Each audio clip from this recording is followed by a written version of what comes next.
The trade dispute between the Sauron and the Velni had been going on for 6 hours. Nobody in the chamber was surprised by this. Trade disputes between the Sauron and the Velni always lasted 6 hours, sometimes 7. The delegates had learned to bring extra food. Counselor Vale of the Sauron was halfway through a carefully prepared argument about mineral rights in the Darrow Belt when the lights in the chamber changed color. That had never happened before. The chamber's emergency system turned everything from the usual cool white to a deep amber, not red. Red was for immediate combat threat. Amber meant something had been detected and nobody yet knew what it was. Amber was in some ways worse than red, because red at least told you what to be afraid of. Vale stopped speaking. Every delegate in the chamber stopped, whatever they were doing. At the sensor station built into the far wall, a Urathi officer named Das was pressing both pairs of his hands against the display in front of him, as if he could push the information back and make it wrong. His pale gray skin had gone almost white. His wide, dark eyes moved across the readings twice, then a third time. He turned to face the chamber. "I am getting a contact," he said. "Multiple contacts at the outer marker of Council space." Vale set down his prepared notes. "How many ships?" Das looked back at the display. He did not answer immediately. "Das," said Vale, "how many?" 412, said Das. "And they are still coming out of FTL. The number is still rising." The chamber did not erupt into noise. It went completely silent instead. That was how the council responded to things it did not understand. First silence, then chaos. The chaos came about 4 seconds later. Every delegate was talking at once. The Velni representative was on her feet. The 3 Atrath delegates had physically moved closer together the way their species did when frightened. Someone near the back of the chamber was already pulling up long-range tactical overlays on a shared display, and the image they showed was not comforting. It was a wall of ships, moving in formation, not scattered, not drifting, not the kind of loose grouping that a merchant convoy or a refugee fleet might make. These ships were organized. They held their positions relative to each other with a precision that spoke of long training and deliberate intent. They were moving at a speed that was fast but not aggressive, steady, like something that did not need to rush because it had already decided where it was going. Vale called for quiet and got it, because in situations like this, the chamber defaulted to whoever seemed the least panicked, and Vale had spent 40 years training his face to show nothing. "Origin signature," he said. Das checked again. "Human. The drive signature matches the Earth catalog. These are human ships." The silence came back. Humans were a level 3 emerging species. That classification meant they had achieved basic FTL travel, had been contacted by the Council, had been evaluated, and had been found to be developing but not yet ready for full membership. Level 3 species had scout ships, survey vessels, maybe a small defensive patrol fleet if they were particularly cautious. The Council's own assessment from 11 years ago had estimated Earth's total space-capable military force at somewhere between 20 and 30 ships. 412 was not 30. General Haas of the Urathi delegation stood without being recognized and spoke over the remaining noise. Haas was large even by Urathi standards, and when he stood, people noticed. "This is an act of aggression," he said. "The fleet must be intercepted. Council defense forces should be scrambled immediately." "We do not yet know their intent," said Vale. "Their intent is visible from here," said Haas. "No species arrives with 400 warships for peaceful reasons." "Are they warships?" Vale looked at Das. Das studied the data. "Yes, heavy armament, armor plating consistent with combat configuration. These are not transport vessels or survey ships." He paused. "They are large, larger than anything in the Council defense fleet. Several of the contacts are reading as carrier-class vessels." The Velni representative sat down heavily. The HFY delegates moved even closer together. Vale kept his voice flat. Are they targeting us? Are weapons active? Weapons are present but not charged, said Das. They are not in an attack posture, they are just, he searched for the word, moving. Toward us. Toward the central station, yes. Vale made a decision. He had made enough hard decisions in his career to know that the worst thing to do in a moment of genuine uncertainty was to move fast in the wrong direction. Haas wanted to scramble defense forces. That was an option. It was also the option most likely to turn an unknown situation into a confirmed war before anyone had spoken a single word. Open a channel, he said. Broadband hail, all frequencies the humans are known to use.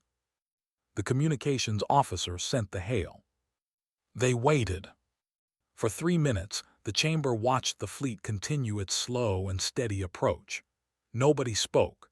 Even Haas remained standing but quiet, watching the display with an expression that was equal parts fury, and something he probably would not have admitted was fear.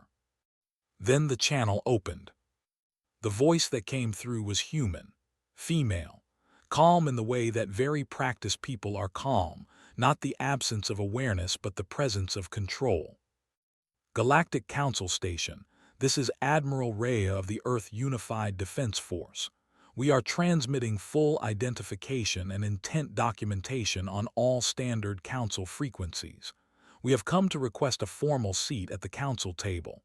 We look forward to speaking with you. Rhea out. The channel closed. The chamber was silent again. Vale looked at the display. 412 ships, still coming, still in perfect formation, still not charging a single weapon. He thought about what the Admiral had just said. She had not asked for permission to approach. She had not announced herself as arriving. She had said they had come, past tense, as if the decision had already been made long before any of them had woken up today. He thought that was probably the most honest thing anyone had ever said in this chamber. The first thing Pell did when the Amber Alert came through was pull up the human file. This was not because she was brave or particularly quick-thinking. It was because Pell was an archivist, and archivists pull up the file. That is what they do. Every crisis has a file somewhere, and the file usually explains the crisis, or at least makes it slightly less terrifying by giving it context. The human file was large, larger than she expected. She almost opened the wrong one at first because the size of it surprised her and she assumed she had grabbed a composite record by mistake. But no, it was all human, all Earth, and it went back 11 years to the date of first formal contact, and it had entries right up to last month. Pell started at the beginning and read fast. The early entries were standard. First contact protocol, species evaluation, biological survey, cultural assessment. The Council's xenology team had flagged humans as highly aggressive by physiological standard but demonstrated adaptable and surprisingly cooperative social structures when external pressure was applied. That was the official language for when a species had fought itself nearly to extinction and come out the other side changed. Level 3 classification had been assigned.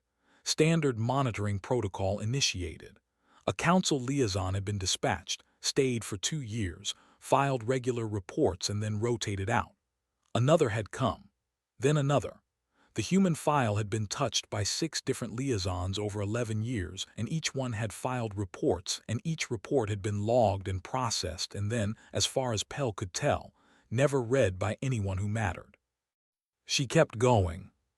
4 years ago, a human report appeared in the file under the heading Military Development Update, as required by Council Treaty for all Level 3 species.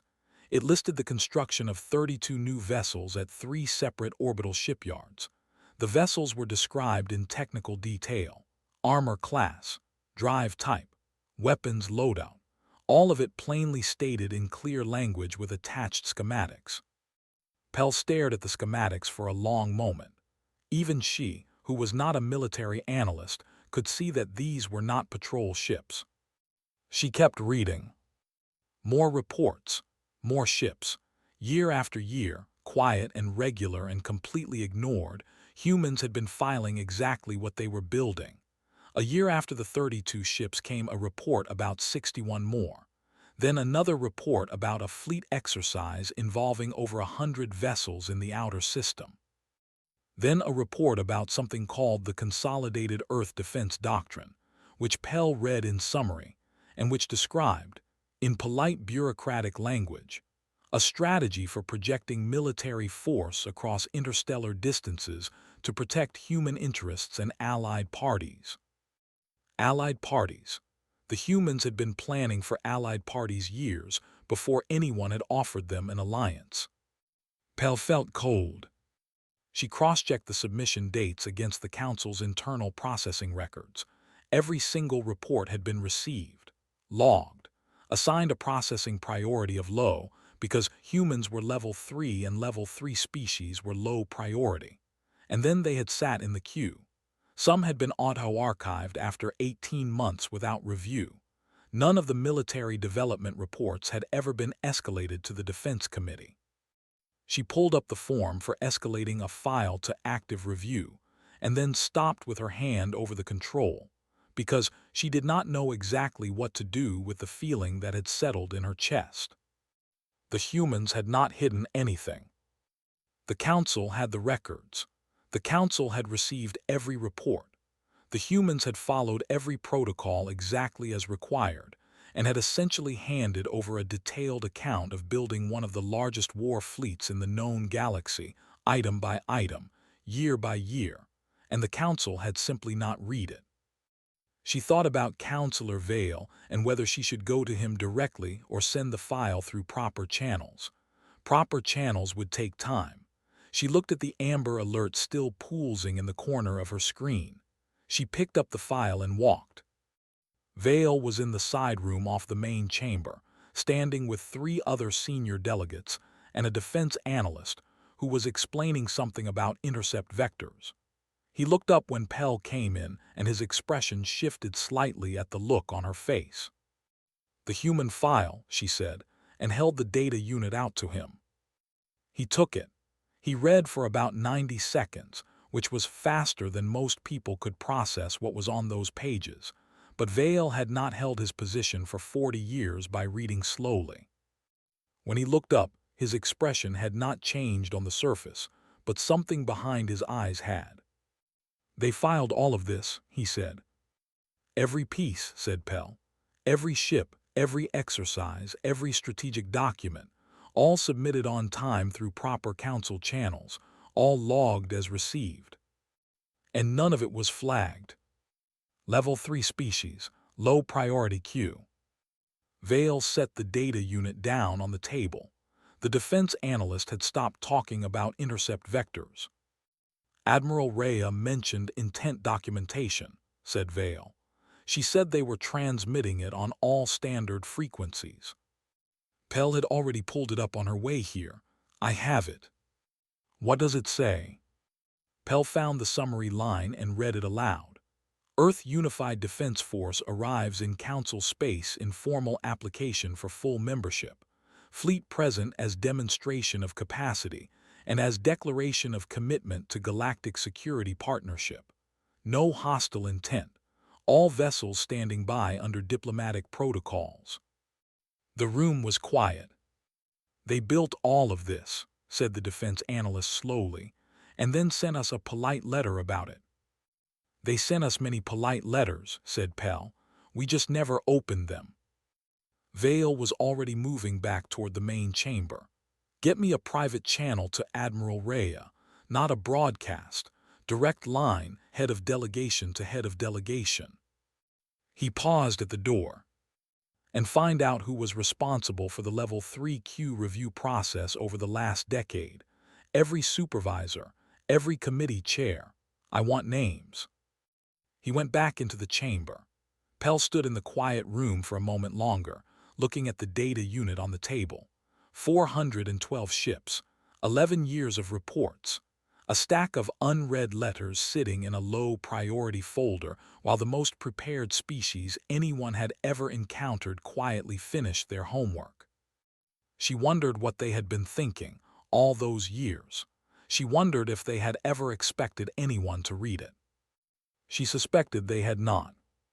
The delegation room had been prepared in 3 hours, which was fast by council standards.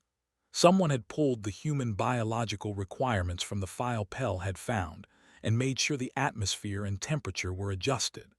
Someone else had placed a bowl of water and a bowl of something described in the file as a common earth grain on the table, which was a gesture of welcome the council extended to all visiting species. Admiral Rhea looked at the bowl of grain, then looked at her aide, and something passed between them that might have been amusement. She sat down without comment. There were 4 humans in the delegation, Rhea at the front, 2 officers behind her, and 1 civilian, a slight older man with tired eyes whom Rhea introduced as Dr. Sen, their diplomatic cultural advisor.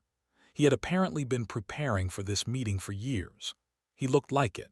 He also looked like he had not slept recently, which Vale noted because he recognized the expression from his own mirror. Vale opened with the standard welcome, and Rhea listened to all of it without interrupting, which was not something every species managed.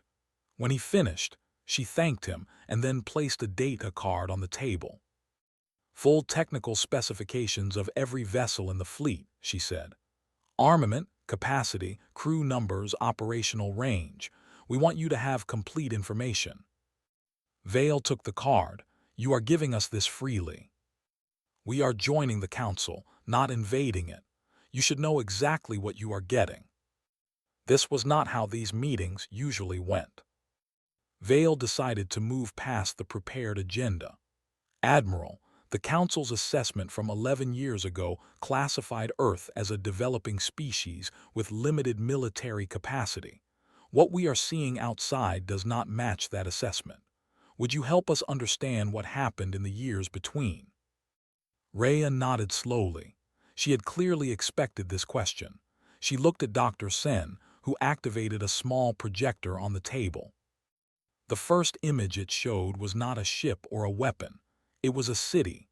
A large human city, partially destroyed, the kind of destruction that spoke of war rather than accident.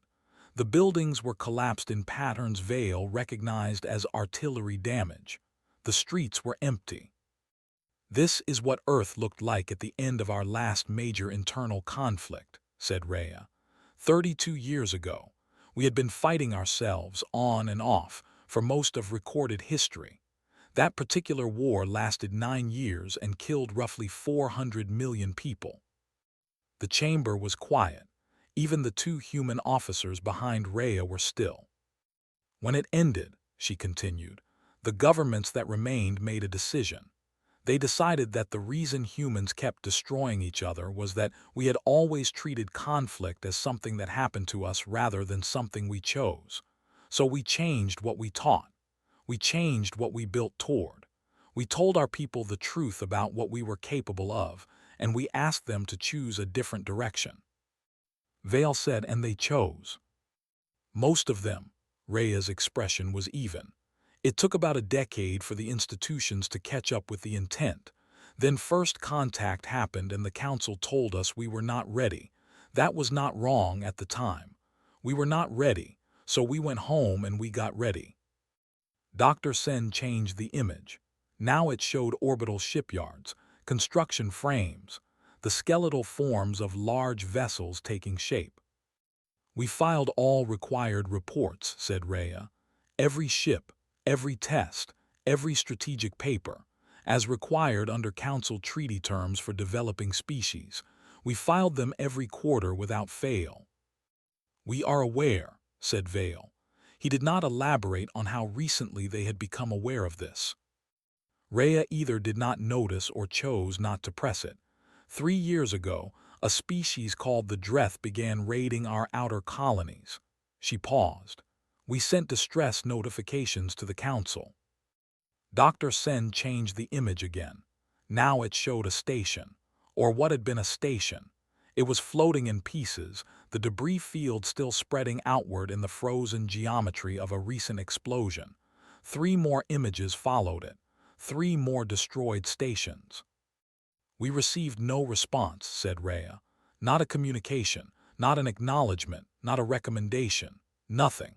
She kept her voice completely flat, which Vale thought was harder to hear than anger would have been.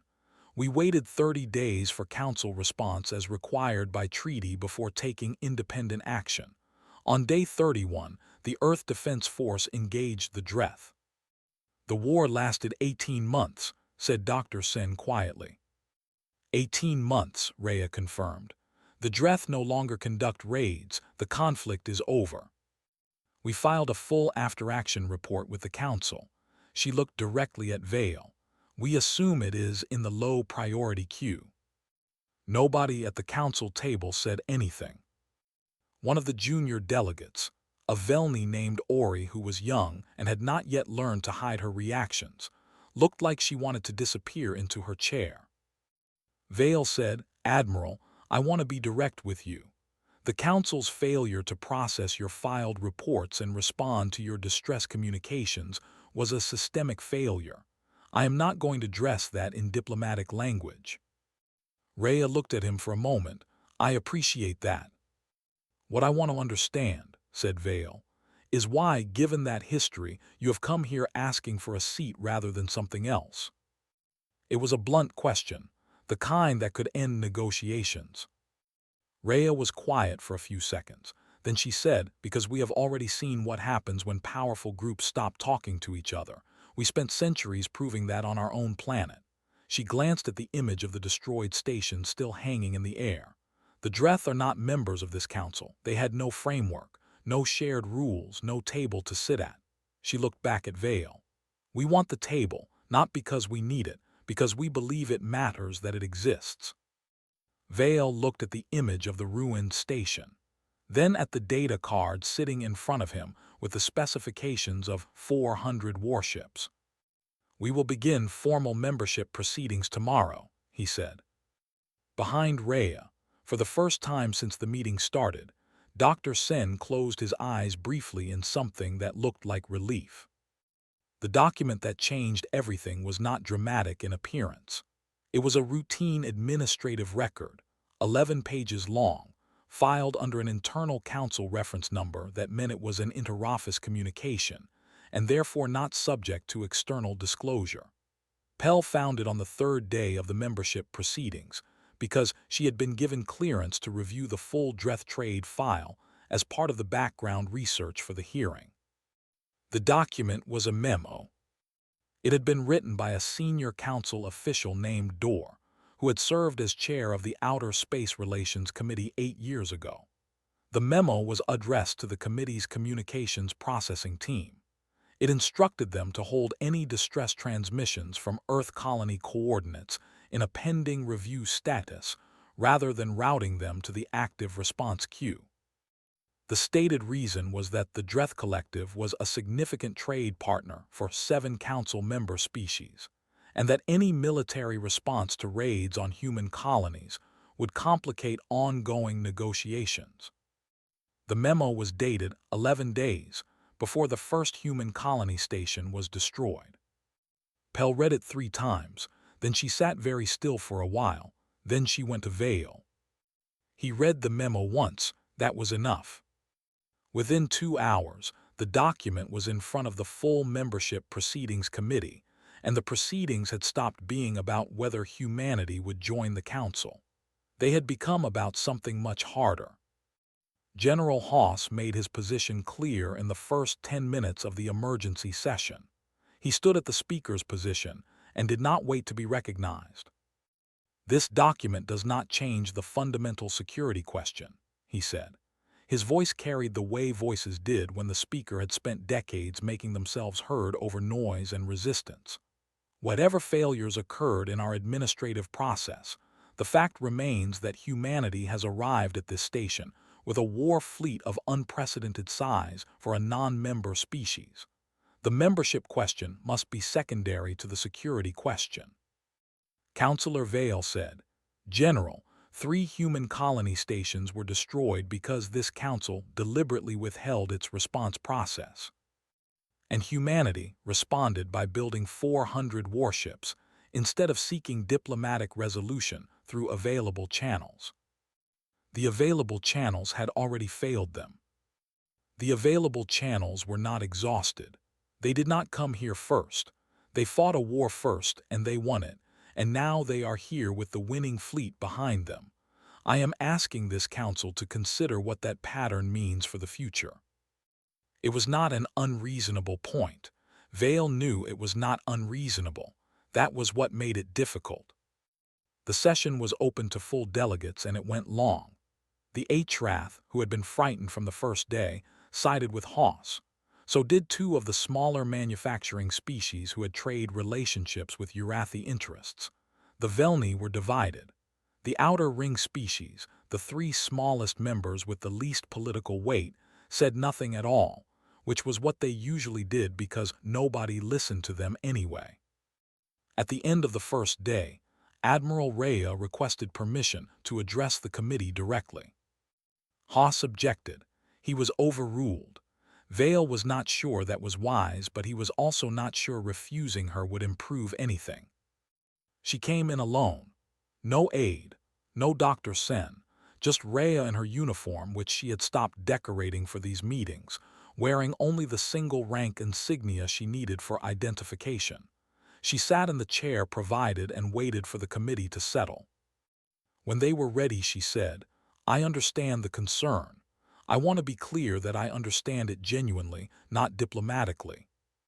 Haas said, "Then address it." "A species that fights well and wins wars is dangerous," said Rhea. "That is a reasonable thing to believe. Humans have believed it about ourselves for a long time. We spent most of our history being right about it." She paused. "What changed for us was not that we became less capable of violence. We did not. We became clearer about what we were willing to use it for." "And what are you willing to use it for?" said Haas. "Defense of ourselves and of those who ask for it." She looked at him directly. "Not expansion, not coercion, not the enforcement of our preferences on others." Another pause. "We have been where the Dreth colonies were. We have been where those destroyed stations were. We know what it feels like to send out a call and hear nothing back." "Pretty words," said Haas. "Yes," said Rhea. "Words are easy, I know that." She looked around the room. "So I will offer something that is not words. The fleet will move to the outer system, beyond Council sensor range for the duration of the membership vote. No ships, no visible pressure. You vote with nothing looking over your shoulder." The room was surprised. She had not been asked to do this. "You would do that," said Haas, "and simply trust that we vote fairly." "I would do that," said Rhea, "because trust has to start somewhere. We believe it should start with us." She stood. "I have one request. Before the vote, I ask that the full record of the Dreth memo and its consequences be entered into the formal council record and made available to all member species. Not buried, not reviewed by a committee. Available. What was done to those colonies was done in the name of this institution. The people who died there deserve to be in the record." She left without waiting for a response. The room was quiet for a long time after that. Haas stood at his station with his 4 arms crossed, looking at the door she had gone through. His expression had shifted into something that was harder to read than anger. He was a careful general who had spent his career thinking about threats and calculating risks, and he was standing in a moment where the thing he had decided was a threat had just voluntarily removed itself from the board and asked only for honesty. He did not change his position, but for the first time he stopped speaking. Vale made a note to himself. Sometimes silence was the most significant thing a person could do. The 3 outer ring species had a meeting room that nobody else used. It was small and badly positioned, far from the main deliberation chambers, with a viewport that looked out onto a maintenance dock rather than open space. The furniture was old. One of the chairs had a broken adjustment mechanism that had been reported for repair 14 times over 6 years and never fixed. The 3 representatives who sat in that room were named Boda of the Eshari, Rel of the Mundi, and a Charon delegate who went by the human translatable name Foss, because her actual name required a vocal range, the translation systems handled poorly. Their species were the smallest members of the council. Smallest in population, smallest in territory, smallest in the number of votes they held during any major decision. They had been members for a combined total of 90 years. In that time, not one major council vote had been decided by their input. Not one conflict had been resolved partly because of their advocacy. Not one trade route had been modified to benefit their systems. They had stayed because leaving was worse. Outside the council, there was nothing protecting their borders except the hope that nothing large would notice them. They were discussing the human vote when Rhea found them. She had asked Pell which species had not yet spoken during the public sessions. Pell had listed 12. Rhea had asked which of those 12 had the least institutional influence. Pell had been quiet for a moment and then named 3. Rhea had asked where their meeting room was. Pell had looked at her for a second. You want to go to them, not invite them to you. Yes. Pell had given her the location. Rhea knocked. That was apparently not a thing senior delegates did, because Boda, who answered the door, stared at her for a moment before stepping aside. Rhea came in and looked around the room once. She looked at the broken chair. She looked at the viewport showing the maintenance dock. She did not say anything about either of these things. She sat in one of the functioning chairs and put her hands on the table. I want to ask you something, she said. And I want you to know that I am not here because your vote count matters to the outcome.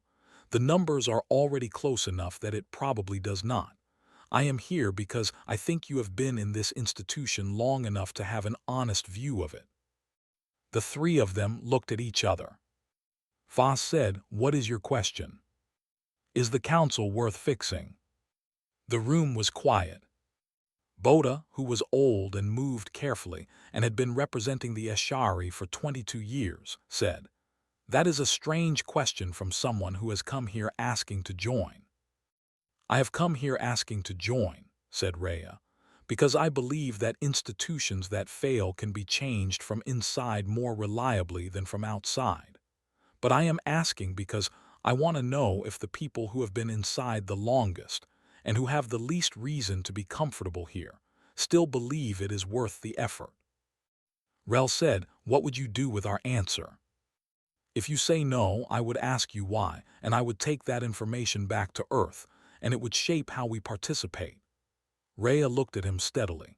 "If you say yes, I would ask what would need to change, and I would make a specific and binding commitment to advocate for those changes as a condition of our membership, in writing, in the formal record."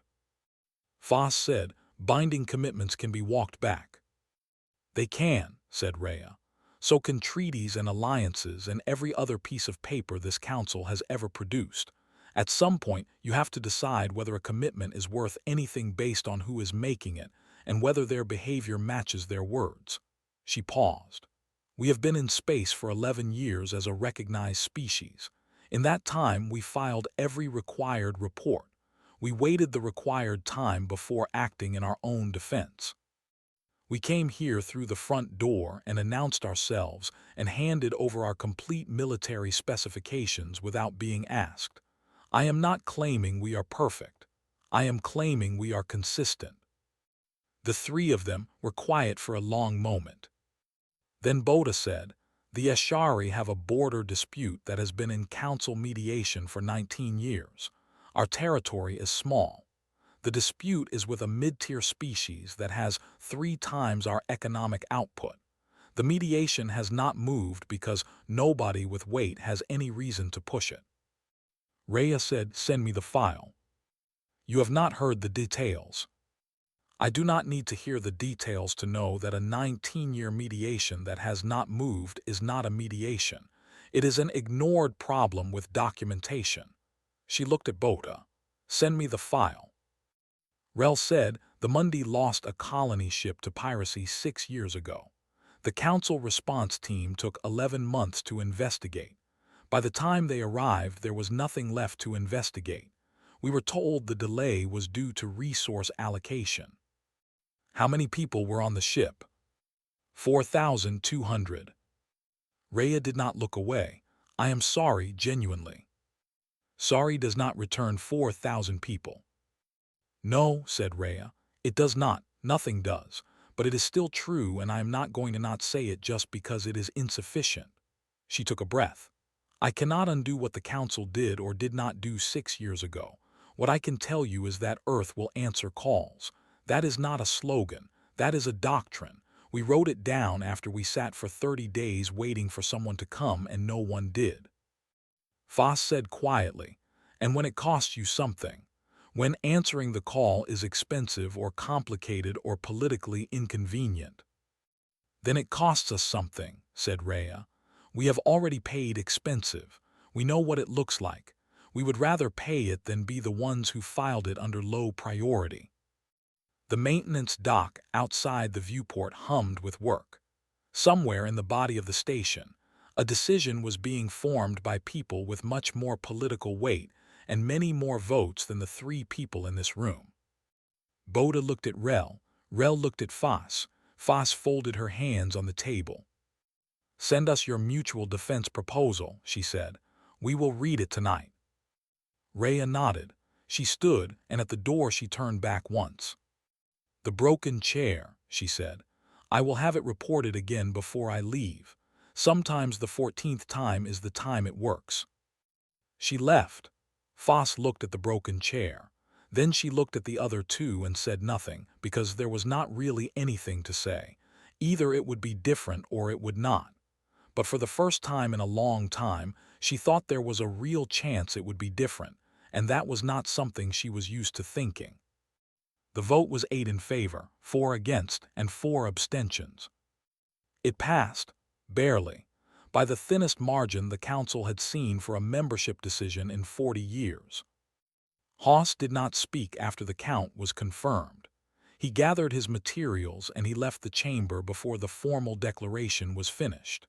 The HRAF delegates sat still and said nothing. The 4 who had voted against did not look at each other, which was what people did when they had lost something and were not ready to decide whether it mattered. Pell watched it all from her station at the edge of the chamber. She had not slept properly in 3 days. She was running on stimulant drinks that tasted like old paper and a feeling she could not exactly name, something between dread and something more open than that. The formal declaration was read by the Council's speaker. It was long and full of procedural language, and it said, in essence, that Earth and its people were now full members of the Galactic Council with all rights and responsibilities that status carried. The speaker said it in a voice that was trying to be ceremonial and partly succeeding. After the declaration came the right of address. Every new member species was given time to speak to the full chamber on the occasion of their admission. Most species gave long speeches. Some had prepared them years in advance. The Velni had given an 8-hour address when they joined, which was still discussed by older delegates as an experience that had permanently altered their relationship with the concept of time.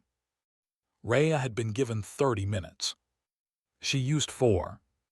She stood at the central podium and looked out at the tiered seats. The chamber was full. Even the 4 who had voted against were still in their seats, because leaving during the address was a formal discourtesy, and whatever else they were not discourteous. Hoss had come back. He stood at the back of his delegation section with his arms at his sides. Rhea said, "We did not come here because we needed to. That is the first thing I want to say. The fleet outside is not here because we could not protect ourselves without the Council. We have demonstrated that we can. We came here because we do not think the answer to being powerful is to use that power alone." She looked around the room slowly. This institution has problems. I'm not going to stand at this podium on the day of our admission and pretend I have not seen them. The people who built this station and wrote its rules had good intentions, but institutions drift. They get comfortable. They start making decisions based on what is easiest rather than what is right. The Dreth memo is in the formal record now because you voted to put it there, and it will stay there, and every new member species will read it. That is what accountability looks like. It is not comfortable, but it is necessary. A few of the delegates shifted in their seats. Vale, sitting at the council table, was still. Earth will be a difficult member, said Rhea. I want you to know that in advance. We will raise things that are inconvenient. We will advocate for species that do not have enough votes to advocate for themselves. We will respond to distress calls even when the timing is bad and even when the politics are complicated. We have a doctrine and we will follow it. She paused. We are also aware that we are new here and that being new means there is a great deal we do not understand yet. We will listen. We will be wrong sometimes, and when we are, we will say so. She looked toward the back of the chamber, where Haas stood. To those who voted against today, I want to say this. You are not wrong to be cautious. Caution about new and powerful things is reasonable. We intend to spend the years ahead showing you that your caution was unnecessary, not by telling you that, but by doing the work. She looked at him directly. We respect the concern. We will earn the trust. Haas looked back at her. His expression was unreadable, but he did not look away. Rhea said one last thing. She reached into her jacket and took out a small physical object, which was unusual enough in a chamber full of holographic displays that people leaned forward slightly to see what it was. It was a piece of metal about the size of a hand, roughly shaped and clearly not manufactured, damaged on one edge. This is a piece of hull plating from the first colony station we lost, she said. The one in the distress call that was not answered. A crew member who survived picked this up from the debris field and kept it. She gave it to me when we launched. She set it on the podium. I am leaving it here, in this chamber, as a reminder that the decisions made in rooms like this one have consequences in places that look nothing like this room. We want to be in this institution because we believe it can be the kind of place that remembers that. She stepped back from the podium. The chamber was completely still. Then Boda of the Eshari started to hit her hands together, which was the Eshari equivalent of the gesture. Rel of the Mundi followed, then Foss, then others, spreading through the tiers unevenly, some joining quickly and some more slowly and some not at all. Pell was hitting her hands together before she realized she was doing it. Vale watched the piece of hull plating sitting on the podium. He thought about 30 days. He thought about a memo. He thought about a chair that had been broken for 6 years and whether it had been repaired yet. He thought that institutions were not changed by the people who ran them, but by the people who refused to stop caring whether they worked. Outside the station, in the deep quiet of space, the human fleet had begun moving again. Not away. It was repositioning along the outer defensive perimeter of Council space, settling into formation along the approaches, covering the angles that the Council's own patrol ships did not reach. Nobody had asked them to do this. There was no order on record. No formal request had been made. The fleet had simply looked at the map and found the gaps and gone to fill them. Das, back at his sensor station where this whole thing had started 3 days ago, watched the fleet move on his display and found himself thinking something strange. He had been frightened when those 400 contacts first appeared on his screen. He had been frightened for 3 days in different ways for different reasons. He was not frightened now. He was not entirely sure what he was, but it was not that.